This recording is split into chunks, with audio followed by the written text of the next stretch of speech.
Welcome to Amazing Indiana Music Stories.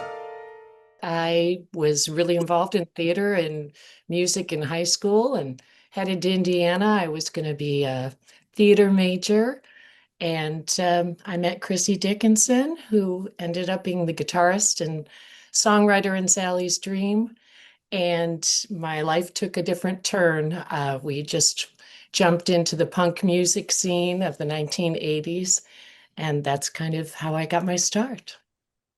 Well, always a huge music fan. I never played the drums until a little bit later than some people. I was in my early 20s and just was like in a living room band with a couple of friends. And then I was in a band called Go Dog Go.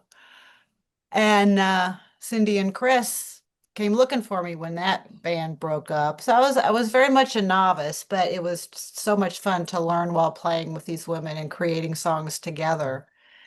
And it became everything. That was the whole focus of life.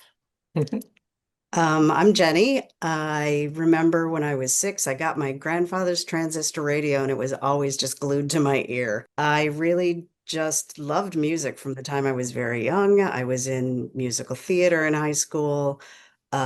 Same thing in college when we had musicals, which I don't think we had a lot, but whatever. I digress. And I cast Cindy in a play, and then we became friends, and they asked me to join the band.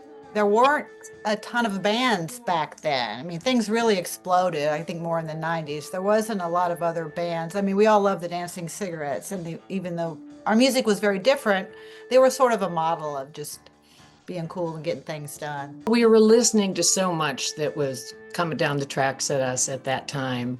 Really got into punk music, new wave music. You know, as things developed through MTV, we were just exposed to so many really incredible and strange and wonderful bands. And locally, yes, as Emily said, the Dancing Cigarettes were inspirational. Everybody in that scene was inspirational to us because we were all just kids doing it. It was bands like REM, of course, was another very inspirational band. And to see their rise from playing at tiny clubs to bigger venues, and the Replacements, and then all the women that were coming along, Patti Smith, Susie Sue. We were really inspired by a lot of women who were rocking hard, throwing muses, really loved them. So it's kind of, yeah. Romeo Void was another great inspirational band to us, as well as X. And these were bands that were coming to Bloomington at the time, playing at Second Story or at Jake's nightclub. And we were so fortunate through working really hard and getting better.